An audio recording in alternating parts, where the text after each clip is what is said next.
الصلاۃ والسلام علیک یا رسول اللہ وعلی آلک و صحابک یا حبیب اللہ۔ السلام علیکم میری پیاری بہنوں اور بھائیوں، آپ جہاں جہاں سے بھی مجھے سن اور دیکھ رہے ہیں، آپ سب کو میری طرف سے نیک تمنائیں۔ امید ہے کہ آپ سب لوگ ٹھیک ہوں گے جہاں جہاں بھی ہوں گے۔ تو آج ہم جو ہے وہ استغفر اللہ پہ میں ایک اور ویڈیو لے کر آئی ہوں آپ لوگوں کی خدمت میں۔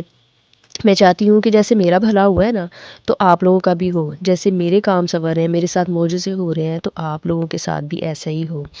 تو تھم نیل تو آپ نے دیکھ لیا ہوگا، اسی سلسلے میں نے یہ ویڈیو بنائی ہے۔ تو کچھ جو ہے وہ اپنے معجزات اپنے جو میرے ساتھ ہوئے ہیں وہ بتانے سے پہلے میں آپ کو استغفر اللہ کے بارے میں مزید جو ہے وہ آپ کو میں انفارمیشن دیتی ہوں کہ اس کے کیا کیا کمالات ہیں، تو تاکہ آپ لوگوں کو موٹیویشن ملے، آپ لوگوں میں بھی امید جاگے، آپ لوگوں کا بھی دل کرے زیادہ سے زیادہ اس کو پڑھنے کے لیے۔ تو آج ہم ایسے کلمے پہ بات کرنے میں جا رہی ہوں جو نہ صرف ہمارے گناہوں کو مٹا دیتا ہے بلکہ ہمارے دلوں، گھروں اور رشتوں کو بھی سنوار دیتا ہے، اور وہ ہے استغفر اللہ۔ قرآن میں اللہ تعالیٰ فرماتے ہیں، اور میں نے کہا اپنے رب سے معافی مانگو، بے شک وہ بہت معاف کرنے والا ہے، وہ تم پر آسمان سے خوب بارش برسائے گا اور تمہیں مال اور اولاد سے نوازے گا اور تمہارے لیے باغات اور نہریں بنا دے گا۔ ذرا سوچئے، اللہ تعالیٰ خود فرما رہے ہیں کہ استغفار سے نہ صرف گناہ معاف ہوتے ہیں بلکہ اولاد، رزق اور گھریلو سکون بھی ملتا ہے۔ ہم میں سے اکثر والدین یہ شکایت کرتے ہیں کہ میری اولاد بات نہیں مانتی، بدتمیز ہو گئی ہے، گھر میں سکون نہیں رہا، لیکن ذرا ہم اپنے دل میں جھانکیں، کیا ہم نے اللہ سے اپنے گناہوں کی معافی مانگی؟ کیا ہم نے اپنے غصے، زبان کی سختی اور بے صبری پر استغفار کیا؟ ایک اور حدیث مبارکہ ہے، جو شخص استغفار کو لازم پکڑ لے، اللہ اس کے ہر غم سے نجات دیتا ہے، ہر تنگی سے نکلنے کا راستہ بنا دیتا ہے اور ایسی جگہ سے رزق دیتا ہے جہاں سے اسے گمان بھی نہیں ہوتا۔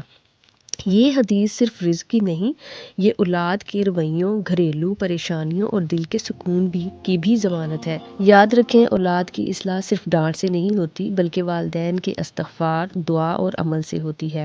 جب ماں باپ استغفار کرتے ہیں تو اللہ بچوں کے دل نرم کر دیتا ہے، ان کے اخلاق بہتر کر دیتا ہے اور نافرمانی کو اطاعت میں بدل دیتا ہے۔ انسان خطا کا پتلا ہے، ہم سب سے غلطیاں ہوتی ہیں، کبھی جان بوجھ کر، کبھی انجانے میں، لیکن اللہ کی رحمت کا دروازہ کبھی بند نہیں ہوتا۔ وہ دروازہ استغفار ہے۔ استغفر اللہ کہنا صرف ایک لفظ نہیں بلکہ اپنے رب کے سامنے جھک جانا، اپنی کمزوری مان لینا اور اس کی رحمت کو پکارنا ہے۔ قرآن مجید میں اللہ تعالیٰ فرماتے ہیں، اور جو لوگ برائی کر بیٹھیں یا اپنی جانوں پر ظلم کریں پھر اللہ کو یاد کریں اور اپنے گناہوں کی معافی مانگیں تو اللہ کے سوا کون ہے جو گناہ معاف کرے؟ یہ آیت ہمیں یقین دلاتی ہے کہ اگر بندہ سچے دل سے استغفار کرے تو اللہ سے کبھی مایوس نہیں کرتا۔ ہم اکثر اپنی زندگی کے مسائل کا سبب دوسروں کو ٹھہراتے ہیں، کبھی اولاد کو، کبھی حالات کو اور کبھی قسمت کو، لیکن اسلام ہمیں سکھاتا ہے کہ اصلاح کی ابتدا خود سے ہوتی ہے۔ جب بندہ اپنے گناہوں پر نادم ہو کر اللہ سے معافی مانگتا ہے تو اللہ اس کی زندگی کے بکھرے ہوئے معاملات کو خود سنوار دیتا ہے۔ اگر آپ کو میری ویڈیو اچھی لگے تو لائک اور سبسکرائب آپ نے لازمی کرنا ہے۔ اب میں آپ کے ساتھ شیئر کرتی ہوں اپنی زندگی کا معجزہ، تاکہ اور بھی لوگوں کا بھلا ہو سکے استغفر اللہ کے ساتھ۔ اور میرے ساتھ جو معجزہ ہوا ہے وہ یہ ہے کہ میرے 17 سال پرانے دشمن جو تھے وہ میرا ہر لحاظ سے برا کرتے تھے، ہر طریقے سے کوئی بھی موقع ہاتھ سے جانے نہیں دیتے تھے، وہ اب اللہ کے کرم سے خود ہی پیچھے ہٹ گئے ہیں۔ میں نے کبھی سوچا بھی نہیں تھا کہ ایسا بھی ہوگا۔ یہ بس استغفر اللہ ہی کی برکت ہے۔ آپ بھی اللہ پہ بھروسہ کر کے تو دیکھیں، ہر طرح کے معاملات ٹھیک ہونا شروع ہو جائیں گے، مگر آہستہ آہستہ، ایک دم سے جلدی نہیں مچانی۔ 2-4 دن پڑھ لیا اور پھر سوچا کہ کچھ بھی نہیں ہو رہا، یہ جو خیالات ہوتے ہیں نا، یہ شیطان کا کام ہوتا ہے، دماغ میں ڈالنا، ہمارے ذہنوں میں ڈالنا، ہمیں بھٹکانا تاکہ ہم اللہ کی راہ سے بھٹک جائیں۔ لیکن جب آپ پکا ارادہ کر لیں گے نا تو پھر آپ کا مسئلہ چاہے جیسا بھی ہو، جتنا بھی آپ کا مسئلہ جو ہے وہ بڑا کیوں نہ ہو، آپ کا حل ہو جائے گا۔ مخلوق خدا کی خدمت کرنا بھی ایک نیکی ہے۔ میں یہ چاہتی ہوں جیسے میرے مسئلے حل ہو رہے ہیں، میرے ساتھ معجزے ہو رہے ہیں، ویسے ہی آپ سب کے مسئلے حل ہوں، پریشانیاں دور ہوں۔ خاص طور پر وہ بہن بیٹیاں جو سسرال والوں کی زیادتیوں کی وجہ سے پریشان ہیں، کچھ بیٹیاں ناراض ہو کر میکے آ کر بیٹھی ہیں مجبور ہو کر، ان کے لیے تو یہ خاص طور پہ تحفہ ہے استغفر اللہ کا۔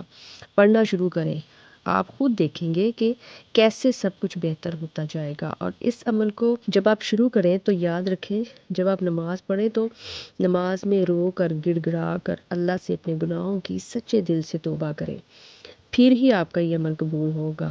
کم سے کم آپ نے 7,000 مرتبہ سارا دن آپ کسی بھی وقت پڑھ سکتے ہیں، ایک ہی مرتبہ بھی پڑھ سکتے ہیں، اس کو توڑ توڑ کر بھی آپ پڑھ سکتے ہیں۔ مطلب یہ کہ پہلے آپ 1,000 پڑھ لیں، پھر ظاہر اگر آپ گھریلو خواتین ہیں تو آپ گھر کے کام بھی ساتھ ساتھ کرنے ہوتے ہیں، تو آپ کی مرضی ہے، آپ نے ایک ہی مرتبہ پڑھنا ہے۔ صبح پڑھ لیا کچھ حصہ، کچھ دوپہر میں پڑھ لیا، کچھ شام میں، کچھ رات میں، ایسے بھی پڑھ سکتے ہیں۔ سٹارٹنگ میں ذرا پرابلم ہوتی ہے، مشکل لگتا ہے 7,000 پڑھنا، لیکن جب آپ کی سپیڈ بن جائے گی تو پھر آپ ایک ہی دفعہ بیٹھیں گی تو آپ 7,000 پڑھ سکتی ہیں، ٹھیک ہے؟ تو صبح سے رات تک، سونے تک آپ پورا کریں۔ اگر آپ 7,000 آسانی سے پڑھ لیتی ہیں تو زیادہ بھی پڑھ سکتی ہیں، تعداد بڑھا دیں پڑھنے کی، اور پہلے نیت کر لیں 1.25 پڑھنے کی، پھر آہستہ آہستہ 1.25 کی نیت باندھ لیں، بہت زیادہ فائدہ ہوگا۔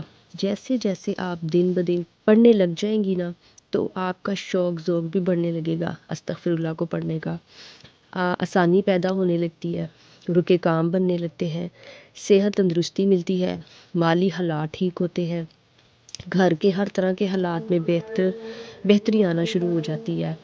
میں تو کہتی ہوں کہ آپ اس ذکر کو کبھی بھی نہ چھوڑیں، بہت لوگوں کو فائدہ ملا ہے، آپ بھی ضرور یہ عمل کریں، اللہ سے جڑیں، اللہ کے قریب ہونے کی کوشش کریں، نماز کی پابندی لازمی کریں۔ استغفر اللہ ایک لفظ ہے جو آپ نے چلتے پھرتے اٹھتے بیٹھتے آپ نے سارا دن میں جو ہے وہ پڑھنا ہے، تو اس کا جو ہے لاسٹ جب آپ نے کرنا ہے اینڈ اس کا، تو اس کو آپ نے استغفر اللہ ربی من کل ذنبی و اتوب الیہ، اس کو اس طرح کمپلیٹ کر لینا ہے۔ لیکن استغفر اللہ ایک لفظ ہے، اس کو آپ نے جو ہے نا لا تعداد پڑھیں، 7,000 پڑھیں، آپ پہ ڈیپینڈ کرتا ہے آپ کتنا پڑھنا چاہتی ہیں، لیکن 7,000 سے کم نہیں ہونا چاہیے۔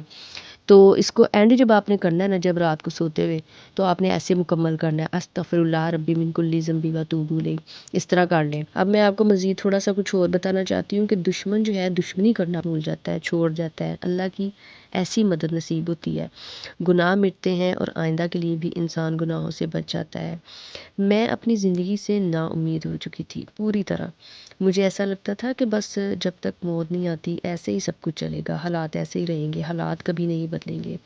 ہمارے کچھ ایسے رشتے ہوتے ہیں جو بہت قریب کے ہوتے ہیں، جو ہمارا جینا حرام کر دیتے ہیں، ہماری زندگی جہنم بنا دیتے ہیں، ہر طرف اندھیرا ہی نظر آتا ہے، لگتا ہی نہیں کبھی وقت بدلے گا، ایسا ہی فیل ہوتا ہے کہ بس یہ جیسے چل رہا ہے نا اسی طرح ہی چلے گا۔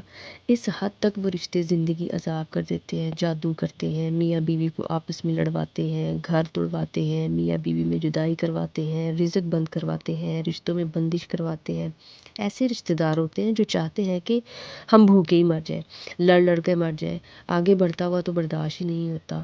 میری زندگی کے بہت سے واقعات ہیں، میں ایک ایک کر کے آپ سے شیئر کروں گی۔ میں نے آپ کو اپنی زندگی کے بارے میں بتایا کہ کیسے میرے حالات تھے، اپنے حالات آپ کو میں نے بتائے ہیں، تو میں نے بھی ایسے ہی ویڈیو دیکھی تھی، تو میں نے استغفر اللہ پڑھنا شروع کیا تو میرے حالات بھی بدلنا شروع ہو گئے، تو میں نے سوچا کہ میں کیوں نہ میں دوسروں کو بھی بتاؤں، دوسرے بھی یہ پڑھیں، ان کی بھی زندگی بدلے گی۔